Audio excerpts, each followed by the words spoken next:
पण तो इतका त्रास देणं गरजेचं आहे. तर इतके अपशब्द इतका मोठा आहे, 18 वर्षाचा आहे.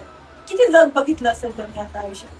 काहीच बघितलं नाहीये. आपण आपल्यात मॅच्युरिटी होती की, आणि त्याला काय पाहिजे होते? वडिलांचं प्रेम पाहिजे होतं, अजून काय पाहिजे होतं? दुसरं काही मागितलं का त्याने?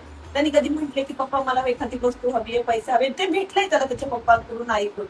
पण त्याला फक्त त्याचे वडील हवे. तो म्हणत होता पप्पा त्याला आई आणि वडील एकत्र आले होते, त्याच्या चित्रपट दिसत त्याला त्याने त्या व्हिडिओ मध्ये शेवटी बोलला त्याचं इथंच आहे म्हणायचं, म्हणजे याचं उत्तर आता इथंच आहे. काय बोललो काय प्रॉब्लेम ऑप्शन हाच आहे म्हणायचं. ऑप्शनच नाही. त्याची मम्मी त्याला सांगत होती पर्याय आहे, आपल्याकडे पर्याय आहे.